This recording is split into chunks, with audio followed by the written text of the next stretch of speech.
Don't let her in, my sister said through the phone, her voice so cold it cut cleaner than the spring wind knifing through the hotel courtyard.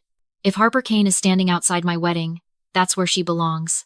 I stood beside a 12-foot wall of white orchids with my overnight bag still in my hand, listening while two tuxedoed attendants pretended not to hear me being erased in real time.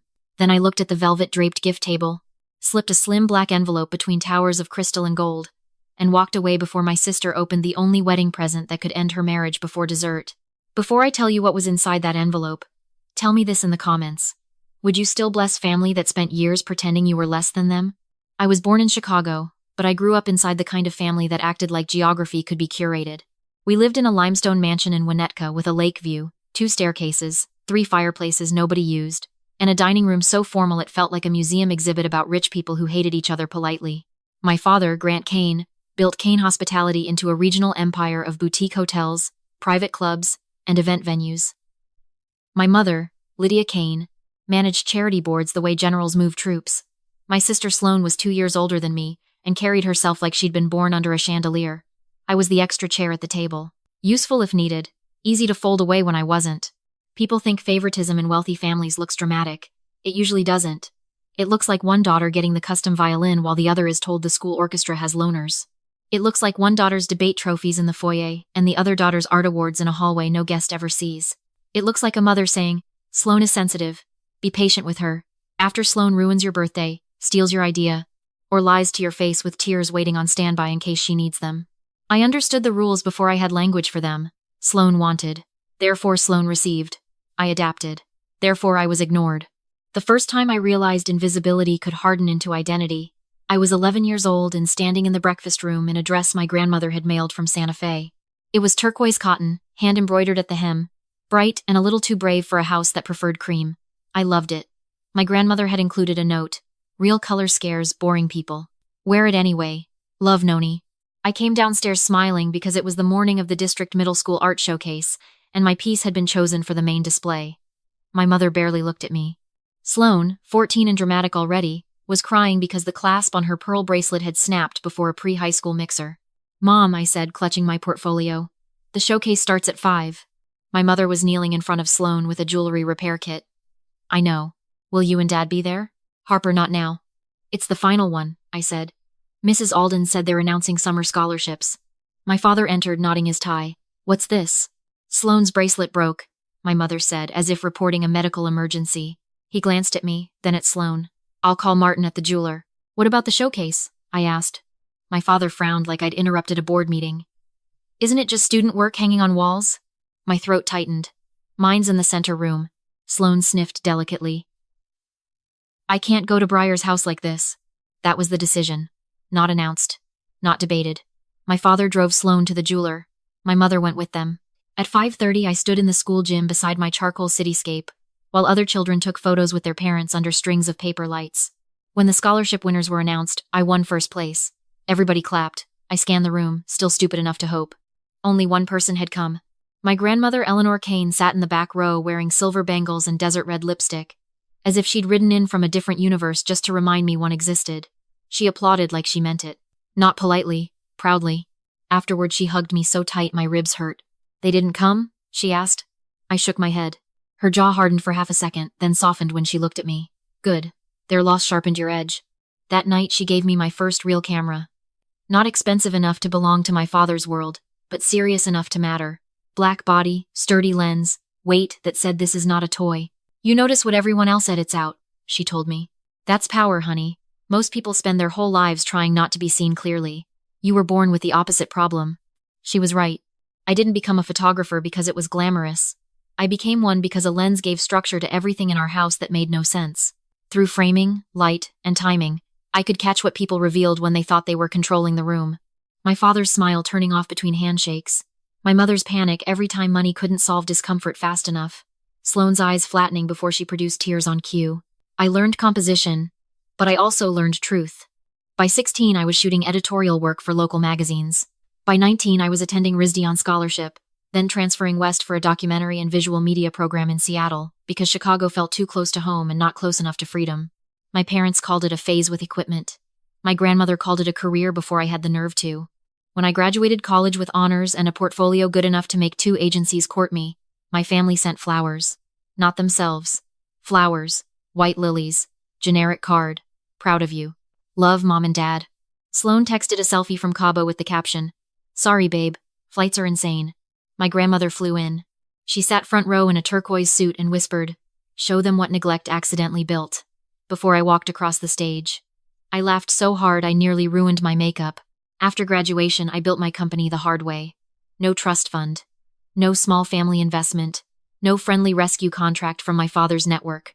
I shot campaign launches, courthouse elopements, nonprofit documentaries, hotel interiors, restaurant openings, political fundraisers, and one unforgettable alpaca-themed luxury picnic that paid my rent for 3 months and cost me the will to live. I worked until my wrists hurt and my sleep schedule became folklore.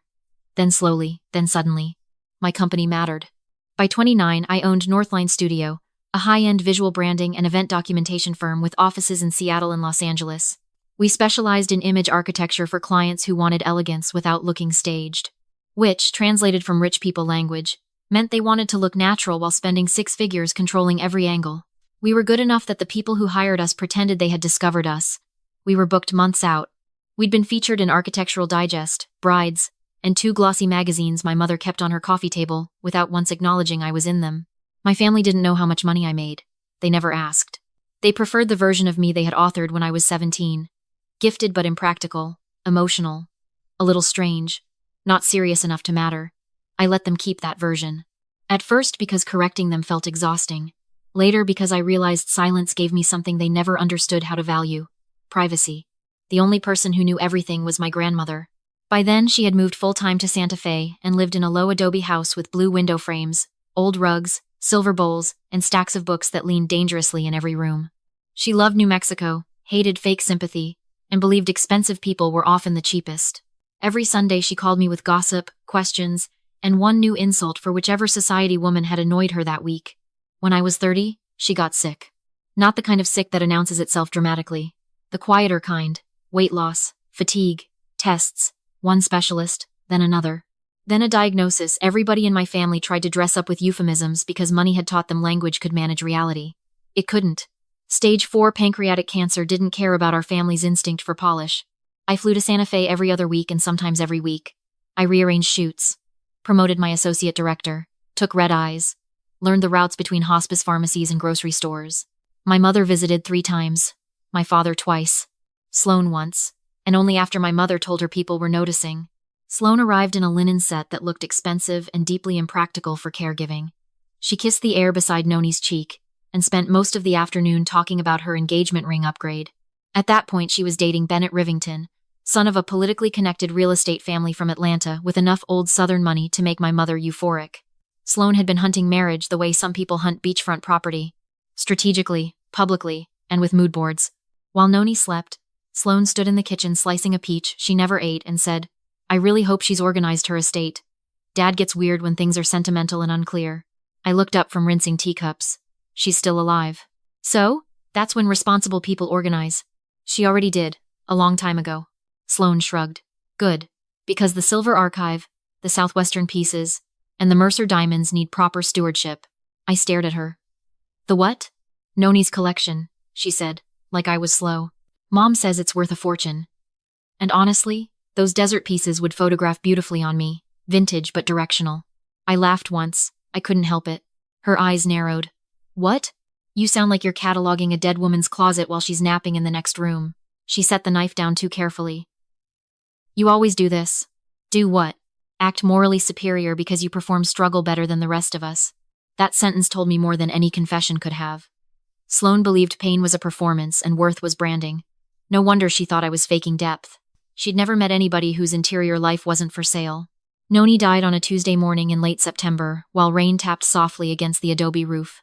I was there. So was the hospice nurse. My father arrived an hour later.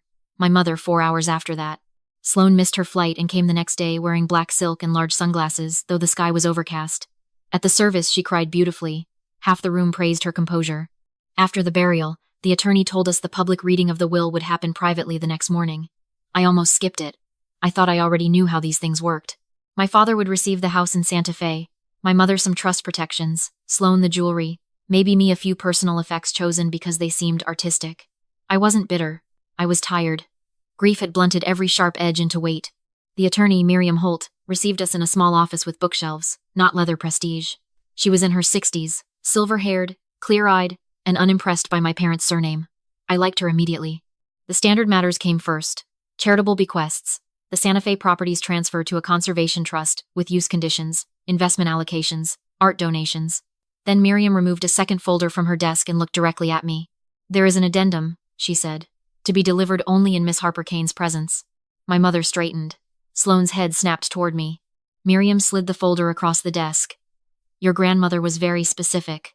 Inside were 3 things: a notarized instrument of personal property transfer, a letter written in Noni's hand, and a set of storage authorizations tied to a private vault in Chicago. The document transferred the entire Eleanor Kane private jewelry and silver collection to me, not to my father, not jointly, not to the eldest daughter, to me alone. Included were historic Southwestern silver works, vintage Cartier pieces, a suite of Edwardian diamonds known in our family as the Mercer set, and several items on loan history with museums. The appraisal attached was almost absurd. Sloane made a sound I had never heard from a human throat. It wasn't surprise. It was insult curdled into panic. My mother leaned forward. "There has to be some mistake." "There is no mistake," Miriam said. My father held out a hand. "Let me see." I didn't pass him the paper. I read Noni's letter first. "Harper, if this has reached you, then I have done my last useful bit of meddling and escaped before anyone could argue with me. You know why I'm leaving these pieces to you. The others see value. You see history. They see status.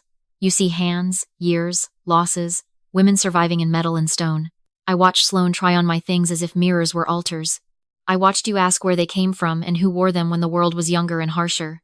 That difference matters. There will be anger. Let it arrive. Not every storm deserves your furniture. You will also find something else in the vault package when the time is right. I'm trusting your timing over everyone else's ambition. Love you beyond reason. Noni." I read the letter twice because my eyes kept filling halfway through. Across from me, Sloane was already vibrating. "This is insane," she said. "Grandmother promised me the Mercer diamonds when I was 14. Noni had probably said, 'That necklace needs a neck,' and Sloane had translated it into inheritance. My family specialized in hearing what preserved hierarchy." Miriam folded her hands. "Miss Kane made no such promise in any legal form." "She wouldn't do this to me," Sloane snapped. "She already did," I said before I could stop myself. Silence dropped like glass. My father gave me a warning look. "Harper." "No," I said softly. "Not this time." My mother's expression tightened, the one she used when social management failed and maternal warmth had to be manufactured fast. "Sweetheart, you know your sister's wedding is in the spring. She's already discussed borrowing family pieces. There's a pearl bracelet specifically designated for Sloane in the personal letter packet," Miriam said. "A handwritten note says Miss Kane hoped Miss Sloane would one day learn the difference between adornment and inheritance. I would have paid money to see Sloane's face if I hadn't already been living inside the moment for free," Miriam continued. "The rest belongs to Harper. There is no loan requirement, no family use provision. Full discretion lies with her." My father sat back slowly. Something unreadable passed across his features. Not grief, not pride. Calculation interrupted by history. For the first time maybe ever, he was being forced to acknowledge that one woman in this family had made a decision he could not reverse. Outside the office, Sloane cornered me near the parking lot. "You are not keeping those," she hissed. I was still holding Noni's letter so tightly it had warmed in my hand. "Apparently I am." She laughed sharply. "Come on. This little wounded, artist act might work on strangers, but not on me. You think because you played nurse in Santa Fe you earned a dynasty collection?" I stepped closer. "You want the honest answer?" She crossed her arms. "She left them to me because she trusted me. She didn't trust you." For a second I thought Sloane might slap me. Instead, she smiled with all her teeth, which was somehow uglier. "Enjoy your little victory. Bennett's mother is already planning my wedding weekend around those pieces. Do you have any idea what this does to me?" There it was. Not grief, not insult. Logistics, reputation, image. Promise already marketed. She didn't want the collection because it mattered to her. She wanted it because she had already spent its symbolic value in rooms where people traded status like currency. "Yes," I said. "I think I do." Over the next 6 months she called Miriam repeatedly. So did my mother. They pushed, delayed, implied my grandmother had been medicated, emotional, confused. Miriam shut them down every time. My father never called the attorney, at least not that I know of. Instead, he called me twice and left neutral voicemails about family coordination. I didn't return them. Winter passed. Work exploded. I was on location in Napa, then Palm Springs, then Vancouver. The collection stayed in the Chicago vault while I decided what to do long-term. I couldn't look at the pieces yet without hearing Noni's voice. Grief has strange timing. Sometimes the object is too full of the person. Then, in February, the wedding machine began. Sloan and Bennett announced their engagement with a full-page spread and a society insert that still pretended print wasn't dying. The photos were taken at the Rivington family's restored estate outside Charleston. Moss, heavy oaks, old brick, white columns, enough heritage cosplay to make me itchy. My mother posted 3 captions in one day about legacy and joining families. My father quietly expanded one of his hospitality partnerships into the Southeast. I noticed the timing. My family always called transactions love when it sounded better. The wedding would take place in May at the Ashcroft House, a historic coastal property near Savannah that had recently entered a management partnership with one of my father's companies. 600 guests were expected across 3 days of events. Welcome dinner, garden brunch, ceremony, ballroom reception. It wasn't a wedding. It was a merger with florals. I waited for my invitation because some part of me, embarrassingly, still believed blood had a floor beneath which it would not sink. Nothing came. At first I assumed an address error. My assistant forwarded a package meant for my LA office to Seattle. Our mail got messy sometimes. Then 2 weeks passed. Then 3. Social media filled with rehearsal fittings, tasting menus, bridesmaids' trips, embossed paper, soft focus videos of Sloan laughing under veils like she had invented joy. I called my mother. She answered on speaker. I knew because I could hear drawer slides and the brittle tone she used when others were present. Harper, hi. I was just with the florist. I haven't received an invitation. Silence. Not confusion. Not surprise. The kind that lands only when everyone in the room already knows. Then my mother exhaled. We were hoping to handle this delicately. My stomach went cold. Sloan feels, she began, that given recent sensitivities, it may be better if you sit this one out. Sit this one out? Please don't make the phrasing the issue. What's the issue then? Another pause. Then my father's voice in the background. Just tell her. My mother lowered hers, which somehow made it crueler. Bennett's family is traditional. There's concern about tension around the collection, and Sloan doesn't want any emotional unpredictability on the day. I laughed once. It sounded wrong even to me. She thinks I'm emotionally unpredictable because she got caught planning her wedding around jewelry she doesn't own? Harper, my mother said, you can be intense. Intense. Yes, and private. People misunderstand that. We don't want anything awkward. I went very still. There are 600 guests. It's still intimate in the ways that matter. That sentence was so ridiculous I almost admired it. I'm her sister. My mother's voice softened into the counterfeit empathy I'd spent my life studying. Not every seat needs to become a statement. I hung up. Then I sat at my desk with the city beyond the windows, turning blue in the rain, and for 5 full minutes I didn't move. Hurt arrived first, hot and humiliating. Then clarity. Slow, clean, astonishing. I had spent years thinking the worst thing my family could do was underestimate me. I was wrong. The worst thing they did was teach me to treat their contempt as weather. Unpleasant, but normal. That call changed something, because for the first time I heard the whole machinery without the velvet over it. Sloan didn't want me absent because I was unstable. She wanted me absent because I was evidence. 3 days later, fate or Noni, if she was still meddling from wherever formidable women go, pushed the story forward. I was in my conference room, reviewing a luxury resort campaign, when my operations director, Mina, knocked and said, "There's a call from Celia Thorne. She says it's personal." Celia Thorne was one of the top event strategists on the East Coast. She planned weddings for politicians, heirs, athletes, and the occasional actress pretending she wanted something small and meaningful, while spending more than a school district's annual arts budget. Celia had also been one of Noni's closest friends. I took the call. "Harper Kane," Celia said. "Tell me you're still impossible to book with less than 6 months' notice." I smiled despite myself. "For you? 4 months. For this client, 3 weeks. That bad? Worse, but lucrative." I leaned back. "Who's the client?" A beat. "Your sister." I said nothing. Celia continued. "She found Northline through a private hospitality recommendation deck. She doesn't know it's yours. Your public materials don't lead with you personally, which is smart. She saw the work, saw the guest list profile, and demanded your company. Why are you telling me? Because I signed the services coordination agreement yesterday, and when I saw the ownership page I nearly dropped my pen. I thought you deserved to know before this became a surprise with invoices." My mind moved faster than my pulse. "Did she sign?" "Yes." "Deposit?" "Wire confirmed this morning." I closed my eyes. There is a particular kind of silence that doesn't feel empty. It feels loaded, like a room before a verdict. My sister had excluded me from her wedding while unknowingly hiring my company to document it. How much? I asked. Celia named a number large enough to fund a short film and a medium-sized existential crisis. She requested your founder package, Celia added. Lead creative direction, image architecture, social cut-down rights, same-night select edits. She thinks she's buying cultural immortality. I laughed softly. That tracks. You are not obligated to take this. Contract signed. With a morality clause, force, majeure language, and a reputation. Protection out if your presence would materially compromise event function. So, I have options. You do. I went to the window. Rain blurred the skyline into silver. Somewhere in Georgia, Sloane was choosing napkin embroidery while my company sat in her budget spreadsheet under approved. It should have felt delicious. Instead, it felt precise. What would you do? I asked. Celia didn't answer immediately.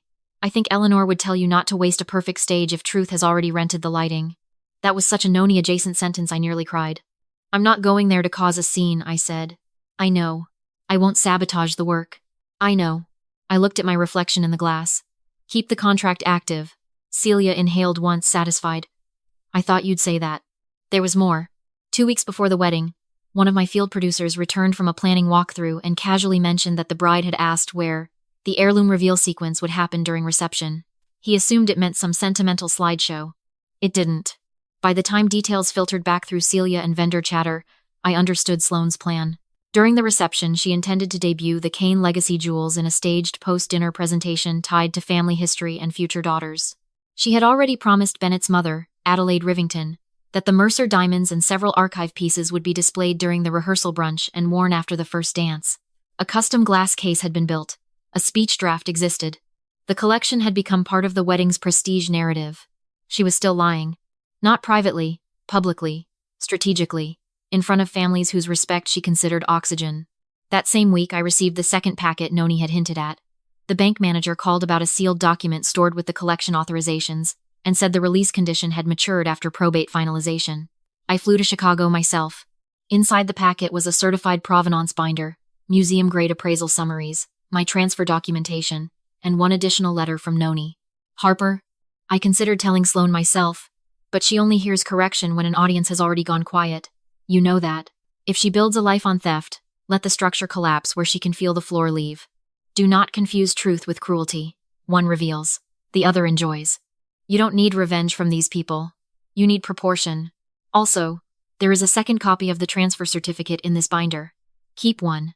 Place one where denial will look expensive. Love, Noni. I sat in the private room at the bank and laughed through tears because only my grandmother would treat moral philosophy like stage direction.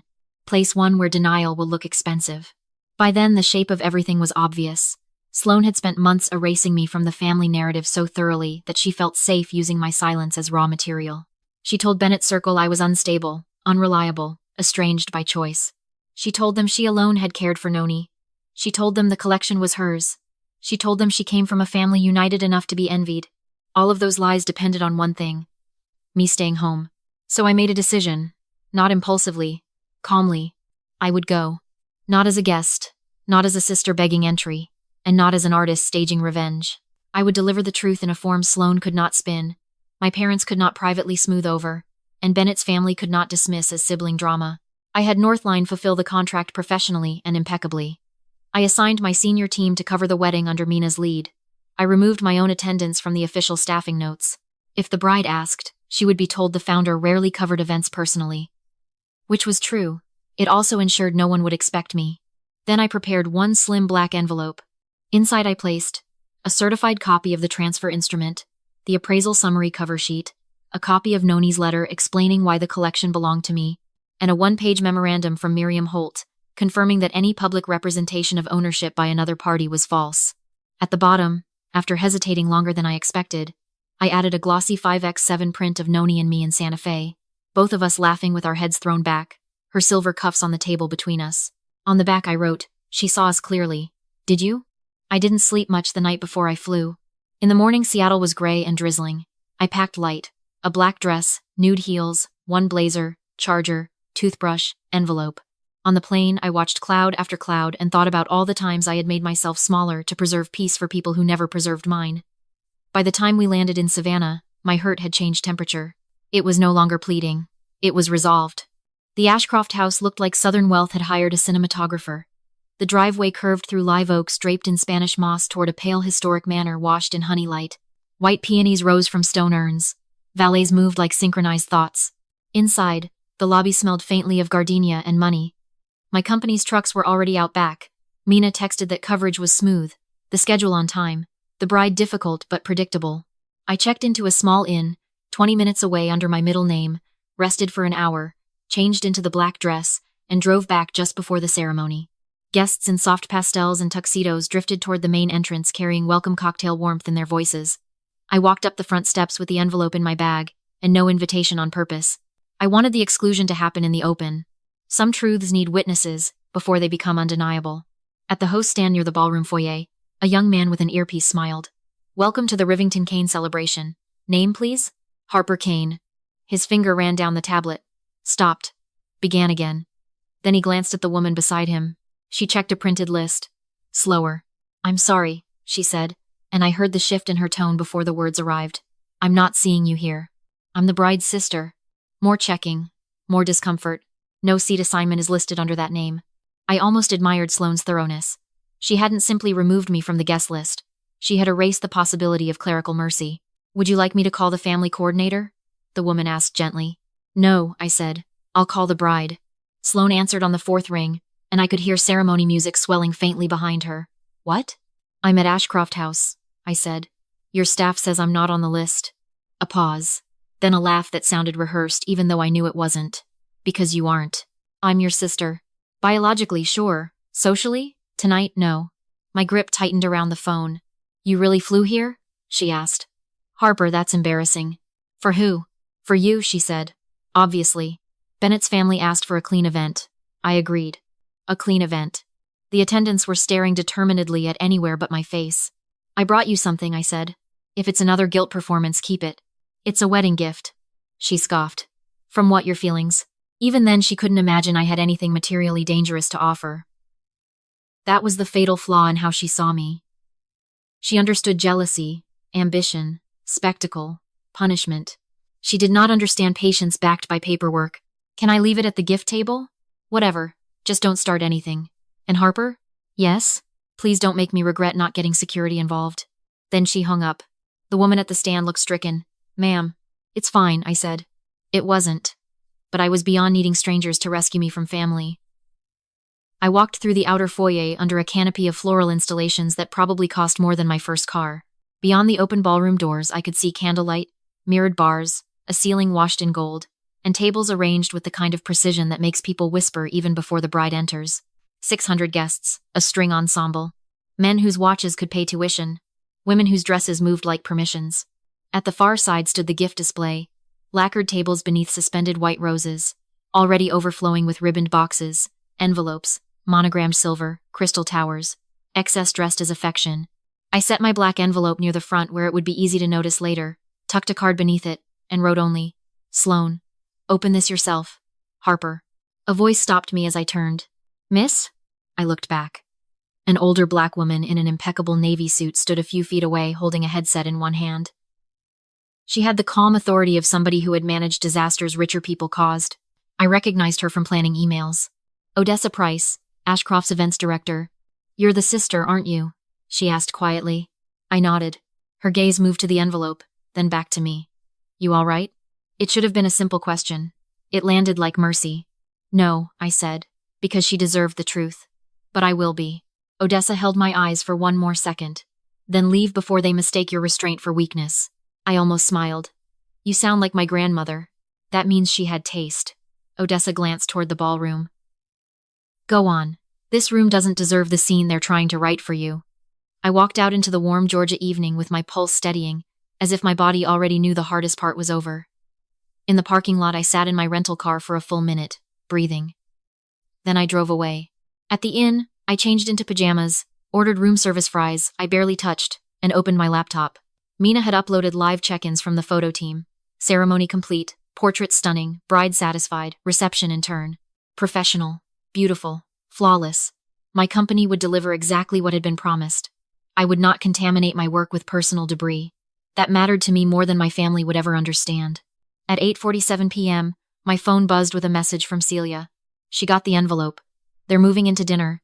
She's saving it for gifts after speeches because she thinks it's from you and wants the room to enjoy whatever she thinks your humiliation looks like. I stared at the screen. Of course she was.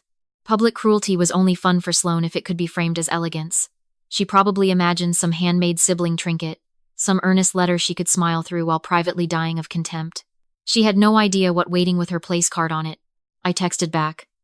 Are you safe to stay near it? Celia replied instantly. Honey, I planned this wedding. I can stand anywhere.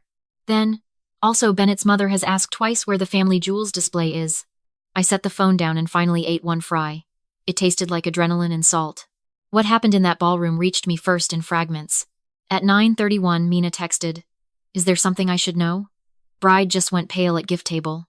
At 9:32 Celia. Oh my god. At 9:33 Odessa, somehow having acquired my number through event woman witchcraft. Child. Your sister just found out money has paperwork. Then the calls began. I didn't answer Sloane's first call, or the second, or the third. My phone lit like a siren on the bedside table while somewhere 20 minutes away a ballroom full of important people watched my sister's mythology split open. Later, by piecing together vendor accounts, guest clips, and what Mina herself saw from behind 2 cameras and 1 floral arch, I learned exactly how it happened. Dinner had gone long because Bennett's father insisted on making an unplanned speech about bloodlines, stewardship, and the beautiful symmetry of families who still value permanence. My mother cried delicately. My father stood with a wineglass and the solemn pride of a man pleased by his own architecture. Sloane glowed. That was the word everyone used later. Glowed. She had changed into a second gown with a structured neckline meant to better frame the Mercer diamonds she believed were entering the room at any moment. After the speeches, Sloane announced they would open a few gifts before the cake, because family history means more when shared. That line had been crafted in advance. The room softened. Phones rose. Guests turned their chairs. Several expected heirloom pieces had been requested from the vault earlier in the week, but, on Miriam's advice, had not been released to anyone but me. Sloane had covered the gap by telling Bennett's side the transfer was delayed in private banking. She still believed she could carry the lie through one more evening. Gift after gift opened. Silver frames, checks, a ridiculous espresso machine, some custom artwork that Bennett pretended to understand. Sloane performed gratitude with expensive precision. Then she reached the black envelope and visibly brightened. Oh, she said into the microphone, smiling with the kind of condescension only siblings can perfect. This one's from my sister. A few people laughed politely because they assumed there was warmth there. She couldn't be with us tonight, Sloane continued, but I'm sure she found a dramatic way to show support. There are moments when the whole architecture of a person's life betrays them. That sentence was one. If she had quietly opened the envelope alone later, maybe she could have managed the fallout. But contempt made her theatrical. The crowd became her accomplice, and then her witness. She slid out the top page. At first she smiled because stamped paper still looked harmless from a distance. Then she saw my name in bold beside transfer of sole ownership. The smile faltered. She read the first paragraph. Her face emptied. Bennett leaned closer. What is it? She didn't answer. She turned to the next page too quickly, as if speed could rewrite language. Appraisal summary. Collection title. People near the front saw enough to notice something had gone wrong. The room's energy changed. Not loud. Sharper. Open the card, Adelaide Rivington said from her table, perhaps thinking sentiment had caused the tears rising in Sloane's eyes. So Sloane did. Noni's letter slid free. She recognized the handwriting instantly. Everyone in our family would have. Noni wrote like she meant to win arguments across time. Sloane read the line about trophies. Then the line about trust. Then, according to 3 different guests, she whispered, No. Not loud, but into a microphone still in her hand. Feedback shivered softly through the speakers. My mother was already on her feet by then. My father moved toward the stage. Bennett took the document from Sloane with the expression of a man discovering that his polished bride had brought a bomb to dessert. What is this? He asked. It's fake, Sloane said too fast. It has to be. Harper's jealous. Jealous of what, I wonder? The room. The man. The lie. People like Sloane always default to jealousy because they cannot imagine any motive cleaner than hunger. Bennett read. His face changed. Celia, he said sharply, because he knew she had coordinated all familial display logistics. Do you know anything about this? Celia did not flinch. I know Eleanor Kane signed that transfer last year in front of council. Miriam Holt handled the probate. The ballroom went silent enough to hear glass settle on linen. My mother reached for the papers. Give me that. She read one page, then another, and went white under professional makeup. Grant. My father took them. He knew Noni's signature. He knew Miriam's certification stamp. Most importantly, he knew a legal document when he saw one and could read financial consequences at speed. Sloane saw it happen in his eyes. Not confusion, but comprehension. The lie had become expensive. What exactly? Adelaide Rivington asked from her seat, each word placed like cutlery. Have we been told about these heirlooms? Nobody answered quickly enough. That was when Bennett found the memorandum from Miriam Holt confirming that any public claim of ownership by another party was false. Witnesses say he looked at Sloane as if her face had shifted shape. You told my mother these pieces were already yours, he said. Sloane grabbed his arm. They were supposed to be. Everyone knew that. That word, supposed, it ruined her more thoroughly than tears. Because entitlement sounds one way in private and another under chandeliers. Adelaide stood. She was one of those women who had mistaken restraint for breeding for so long that she wielded both like law. Did you invite your sister tonight? No response. Did you? Sloane's mouth trembled. This isn't the time. On the contrary, Adelaide said. It appears timing is all we have. Someone in the back started recording. Then someone else. Rich people love privacy until scandal offers social value. My father tried to salvage the room. There's been a misunderstanding around personal property. We appreciate everyone's discretion. Celia cut in, polite but deadly.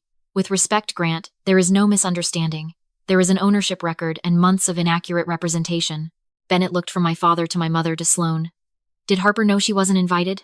No one answered. He asked again, louder. Did she know? My mother finally said. Sloane felt there would be tension. Bennett gave a short laugh that sounded almost shocked. Tension? You excluded the legal owner of the heirlooms while building half our reception narrative around her dead grandmother's collection? Nobody could package that into elegance. Then came the final break.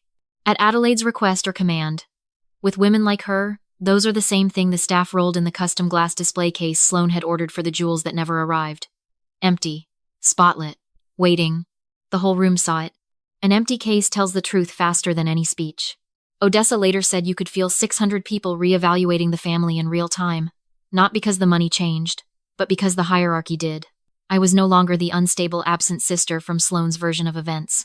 I was the rightful heir, professionally successful, deliberately excluded, and now publicly vindicated by documents, planners, and an empty display case that turned aspiration into theater. Sloane started crying. Real crying, from what Mina said. Not because she had hurt me, not because she had lied. Because for the first time in her life, the room had stopped collaborating. Then she called me, and called me, and called me. I let the phone vibrate itself tired while I sat on the edge of the in-bed, staring at the wall and feeling nothing at first. No triumph, no vindication, mostly stillness. The kind after a storm, when you realize the house is still standing and only then begin to shake. At these dues, Bennett texted. Harper, this is Bennett Rivington. I got your number from the vendor contract. I'm sorry for contacting you directly. I need to know one thing. Are those documents real? I stared at it. Then I typed, yes. He replied almost immediately. I thought so.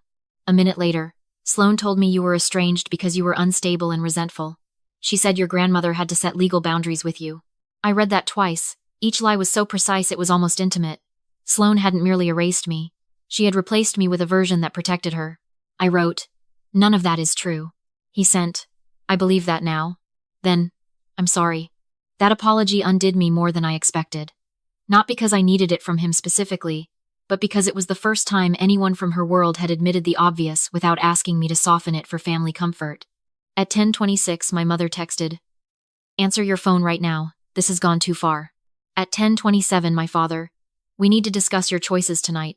My choices. Incredible. At 10:31, Odessa, cake has not been cut. The marriage might not either.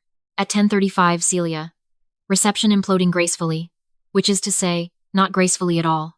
Then, also your photo team is doing magnificent work under ridiculous emotional weather. Raise everyone. I actually laughed. By midnight, the wedding had not exactly ended, but it had ceased being a celebration and become an endurance event in formal wear. Bennett and Sloane finished the evening for appearances, because 600 witnesses and millions in reputation management instincts required some version of completion. They danced once.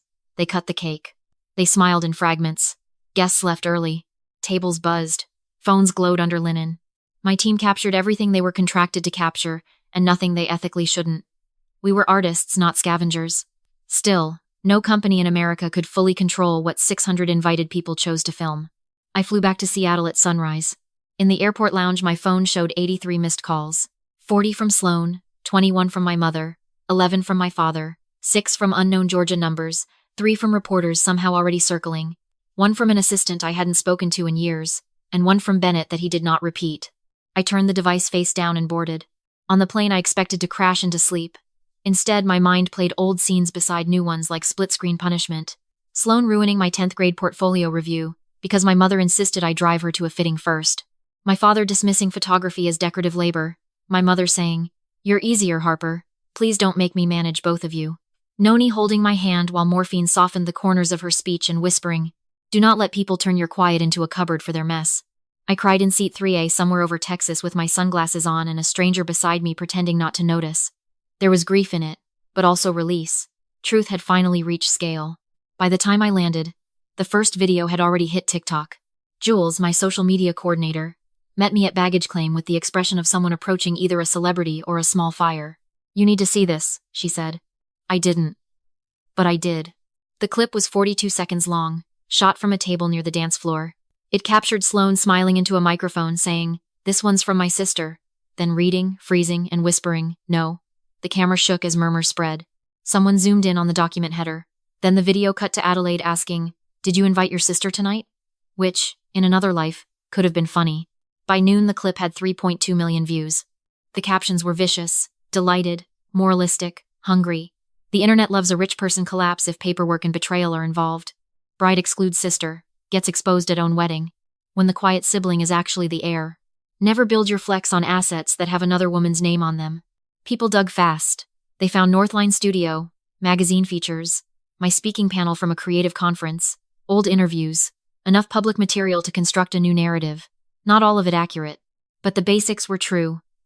I was successful, private, and not the failure Sloan had sold to Bennett's circle. We put out no statement. That was intentional. I refused to feed my pain into content for strangers. Still, reputation has momentum. By afternoon, Northline had 79 new inquiry requests, 12 speaking invitations, and 3 luxury wedding planners asking whether our founder package had 2026 availability. Mina texted from the office. "This is chaotic but profitable," Jules added. Also, everyone online is obsessed with money has paperwork. Odessa, apparently now part of my informal emotional task force, texted simply, "Your grandmother would have lit a cigarette for this." By evening, however, the private fallout arrived. My mother showed up at my Seattle office 3 days later without warning. Reception buzzed me. "There's a woman here asking for you. She says she's your mother." Of course she did. My family loved entrances when they controlled the room. I told them to send her in. She stepped into my office in cream silk and pearls, looking expensive, tired, and slightly smaller than she ever had in my childhood. Her eyes moved over the space.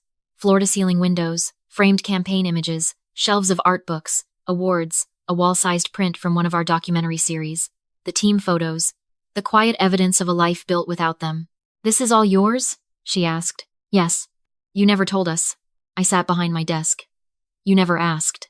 That landed. She took the chair opposite me and placed her handbag in her lap like armor. For a moment, neither of us spoke. Then she said, "Your father is furious." I almost smiled. "At who?" "At you." "Interesting, because I wasn't the one who lied to 600 people." She flinched. "Do you have any idea what happened in that room?" "Yes," I said, "I've heard." Her composure cracked at the edges. "You humiliated your sister." "No," I said. "I stopped protecting her. It was her wedding day. And I was still her sister." My mother looked down. "This has spread everywhere." "That sounds exhausting." "Harper." "No, Mom, not this time. I'm not taking the emotional invoice for damage I didn't cause."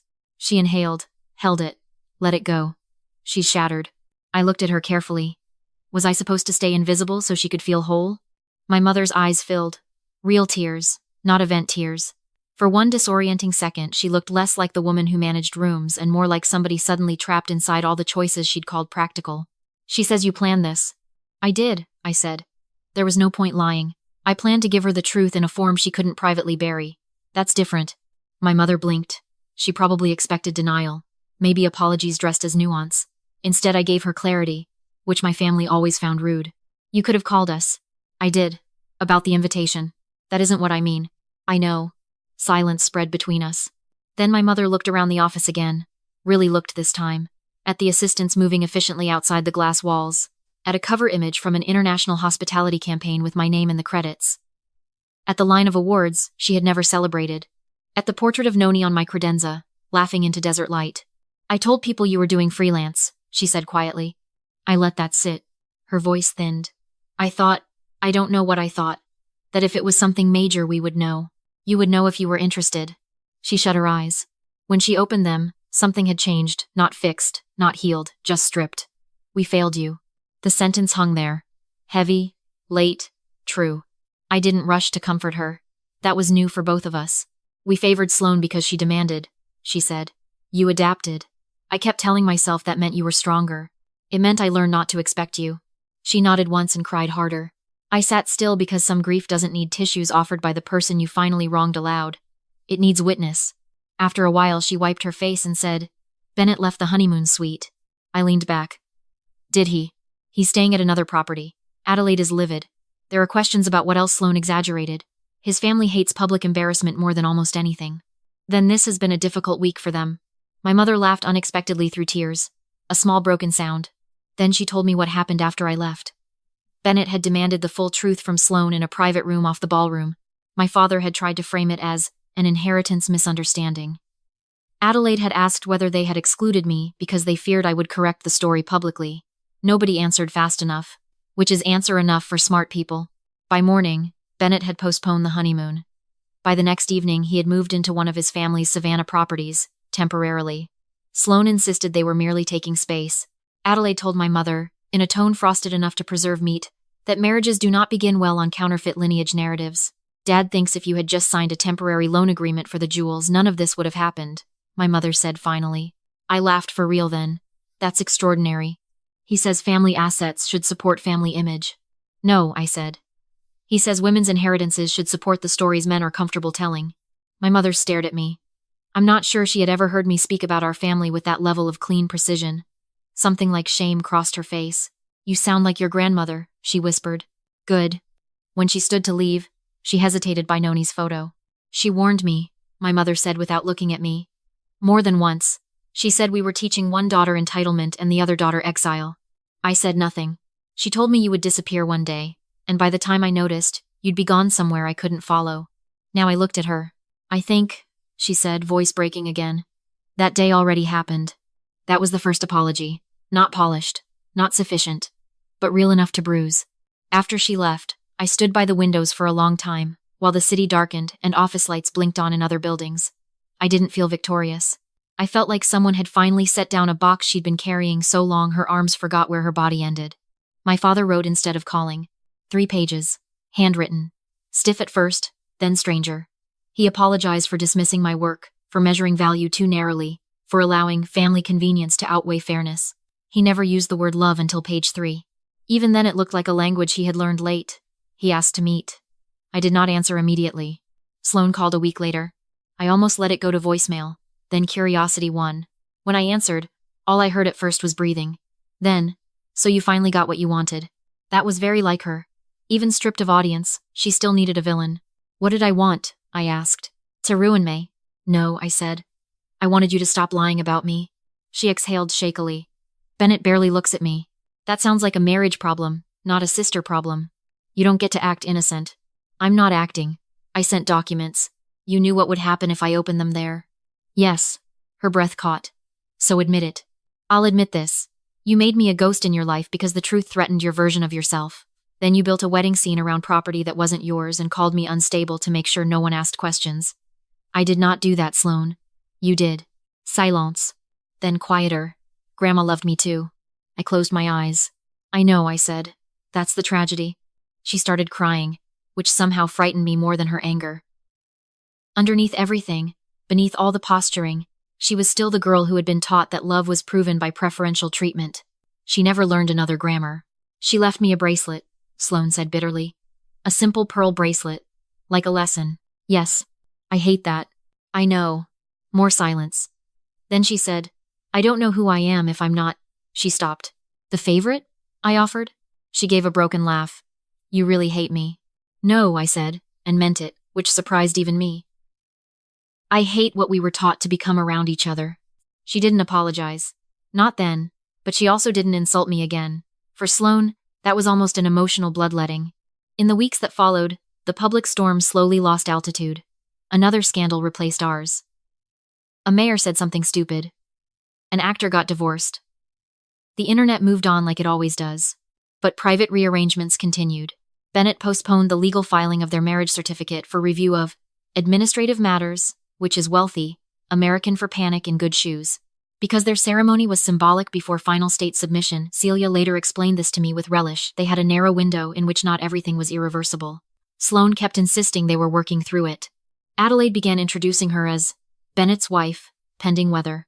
My mother called weekly. Sometimes we talked about work, sometimes about Noni.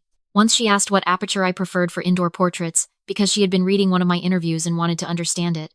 I nearly cried after we hung up. My father eventually came to Seattle. He looked older than he had 6 months before. Not frail, just dented. He stood awkwardly in my office, hat in hand. My father, who never looked awkward anywhere while I poured coffee neither of us drank. I don't know how to do this well, he said. That honesty alone was almost historical. Then do it honestly, I replied. He nodded. I was wrong about your work. Yes. I was wrong about a lot. Yes. He accepted that too. Then he told me something I had not expected. Years ago, when Kane Hospitality hit a nasty debt squeeze after an expansion gamble, my mother had quietly suggested pulling some educational reserves from my account because Harper will land on her feet. Noni found out and replaced the funds herself before I ever knew. My father admitted he allowed the logic because he believed resources should flow toward the child with higher social leverage, which meant Sloane. I went cold. He saw it and did not defend himself. I am ashamed of that. You should be. I know. What changed? I asked. Really. Not the wedding answer. The real one. He looked at Noni's photo on my shelf, then back at me. At the reception, when Bennett asked if you knew you weren't invited, I realized I had no idea what story we'd been telling about you in other people's houses. We had reduced you until your absence seemed practical. That. He stopped, swallowed. That is not something a father should discover about himself at his daughter's wedding. No, it wasn't. He asked whether there was any path back. I told him the truth. There's a path forward. Back is unavailable. He cried at that, quietly. One tear, then another. My father had the kind of grief that looked embarrassed by itself. It may have been the most honest thing I had ever seen on his face. Summer came. In July, I finally went to the Chicago vault and opened every box. I expected the collection to feel like victory.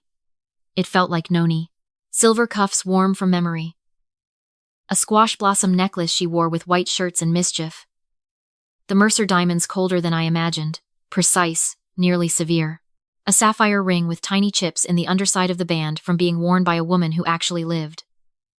I laid the pieces out under the private room lights and understood exactly what Noni had meant.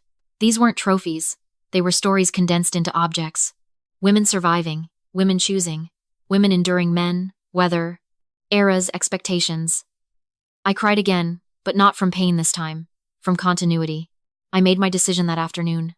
The most historically significant silver and 2 diamond pieces would go on rotating loan to the Art Institute of Chicago for a small exhibition on women collectors, regional craftsmanship, and inheritance politics. The Mercer necklace and selected personal items would remain privately held in a trust structure under my control, with future educational and archival provisions. I refused to let the collection disappear back into family vanity. It deserved context. When the museum announcement went public in September, every society page in Chicago quietly understood the second message beneath the first. The collection was not only mine, it was beyond family reach now, curated into history instead of family theater. Sloane saw the announcement before my mother did. She texted only, "Of course you'd turn Grandma into a statement." I replied, "She always was one." That conversation ended there. Then, unexpectedly, another began. One evening in October, after a panel in San Francisco, I found Bennett waiting near the backstage exit. Alone. No assistant, no family handler, no visible entitlement except the kind bred into posture. For one irrational second, I almost laughed. My life had turned so melodramatic, it was now sending ex-grooms into side doors. I asked the organizer if I could say hello, he said. They said it was a terrible idea. They were right. He accepted that with a nod. "May I walk you to your car anyway?" "No." Another nod. He was quieter than I remembered from the wedding footage. Less polished. "I filed for annulment," he said. I didn't respond. "I'm not here for absolution," he added quickly. "Or to make this stranger than it already is." That's reassuring. A corner of his mouth moved. "I came because I owe you something more than one text. I was willing to believe you were unstable because it made my life simpler. It let me marry the story that suited me." Now that was an interesting sentence. honest enough to matter. I appreciate that, I said. He exhaled. For what it's worth, I don't think Sloane is evil. No, I said. Neither do I. He looked surprised. She's just very well trained. He was silent for a moment. That may be the most accurate thing anyone has said about her. There was no romance in that conversation, thank God. My life did not need the vulgarity of a love triangle after all that. But there was something useful in it. Confirmation from outside the family system that what happened had not been hysteria or sibling exaggeration. It had been structure, incentive, performance, and collapse. He thanked me for not weaponizing the footage beyond the truth already visible. I told him my company kept its ethics even when clients didn't. Then I got in my car and drove away feeling lighter than I expected. By winter, Sloane had moved into a condo in Buckhead, temporarily, while the annulment finalized. My mother said she had started therapy, after first calling it a scam for people who wanted applause for crying. Progress comes dressed oddly sometimes. In January, 8 months after the wedding, Sloane asked to see me in person. We met in Santa Fe because neither of us trusted the symbolic weight of Chicago, Atlanta, Seattle, or our parents' house. We met at Noni's old favorite cafe near Canyon Road, the one with blue chairs and chili steam on cold mornings. Sloane arrived early. She looked beautiful still, of course, but thinner, less armored somehow. Not soft, just less sharpened for combat. There was no ring on her hand. When I sat down, she said, I almost didn't come. I know. We ordered coffee. Sat in silence. Listened to dishes clink around us. Then she said, I've spent my whole life thinking if I wasn't chosen first, I would disappear. I waited. And the problem, she added with a humorless smile, is that I made that everybody else's emergency. That was the closest thing to self-awareness I had ever heard from her. It hit harder than a polished apology would have. My therapist says Mom and Dad built us like rival companies with shared branding, she said. That sounds expensive. She laughed unexpectedly. There you are. I took a breath. Why did you tell Bennett I was unstable? Her face changed. Not defensive, ashamed. Because if he met you honestly, she said, he would ask why my family talked about you the way we did. And if he asked that, everything else would start unraveling. There it was. Pure motive. She did not fear me because I was chaotic. She feared coherence. I threatened the narrative because I made the family's treatment of me visible by existing. I hated you for not needing the room, she said quietly. I looked at her. That's the thing, Sloane. I did need the room. I just stopped begging it. Tears filled her eyes. I don't know how to fix what I did. You don't fix it all at once. Do you forgive me? I thought about the years, the cuts, the exclusions, the wedding, the lies, and I thought about Noni leaving her that simple pearl bracelet because even in disappointment she still insisted on a door. I don't know if forgiveness is a door, I said slowly. I think it's a series of smaller rooms. We're not at the end of the hallway. Sloane nodded and cried quietly into her coffee. Before we left, I handed her a small box. Inside was Noni's bracelet. Simple pearls, no dramatic appraisal, clasp slightly worn from real use. The note from the vault was tucked under it in a copy. Sloane read it and covered her mouth. She still believed in me, she whispered.